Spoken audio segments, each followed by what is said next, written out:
started in April of 2021. So it's been almost 2 years now. Yeah. We've made a few changes. We managed to, it feels like a lot because it's been, one big change after another, but we moved the junior area up to the front of the library and we've gotten a lot of good feedback on that. And then we managed to take down the DVD racks that were blocking the washrooms and those entrances and open that space there so we could expand our computer section and add some more quiet study tables there. And that's been really well received. And then I also, where the junior section used to be, I added some armchairs and a little electric fireplace just for like a cozy reading area to get everybody, nice and comfortable in the library again. So people do give suggestions. We have suggestion forms at the front desk, or people email either the library or myself. We do a lot of surveys to get patron feedback. But when it came to moving the junior area, that was just something that I, was trying to figure out what to do with it because it was a really small compressed area before. And I one day realized that we could just move it up to the front there and it would fit perfectly. So it's a little bit of both with some experience and some how to incorporate feedback when we get it. So we've also added a lot of technology. We upgraded the patron computers, but we also have a technology lending library thanks to Community Building Youth Futures. They were our sponsors for that. So we have laptops, we have microphones and like smartphone gimbals that people can borrow from the library. We also have the radon detectors, which has been wildly popular, and it was kind of the pilot program for Manitoba and the library. So I've been working a lot with people from Manitoba Lung and KARST, which is a radon scientist group. And so I've been working with them so we can figure out how to make it efficient and easy for other libraries to be able to do this as well, because it's been hugely successful. We have 8 of them, and they come in very briefly and then there's another hold and they're right back out the door, which is exactly what I like to see.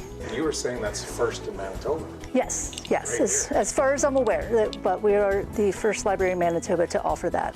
It was based off of, I did a similar program in Alberta, so like they do it in Alberta, Nova Scotia, so it was just made sense to see if it would have success here, and it did. Radon is, it's an odorless gas that's a byproduct of the breakdown of uranium, and so it just kind of seeps into your home, and it does, it's more prevalent in older homes or when there's a lot of construction or renos happening. So it's the second leading cause of lung cancer behind smoking. It's a pretty nasty thing, but increasing awareness is kind of the main point of this, just because so many people have never heard of radon, and that's fine. And that's kind of what libraries are for, is to help you, when you have a question and don't know where else to turn, you kind of come to us. So there are a few future ideas. We're looking at different, adding different things such as different types of e-readers. We did get some Kindles, but they're not as helpful with Libby. Like, it can be tricky to use it, and you still need to use an intermediary device sometimes. But we're looking at getting different devices. We're also looking at possibly getting a board game library, so people can come and borrow board games, which will be exciting. But we're just kind of seeing what people want from us next and where we can go with that, because a lot of these items aren't necessarily either easy to find or cheap, so we want to make sure that it's going to be well used before we add it to the collection and make a big to-do over it.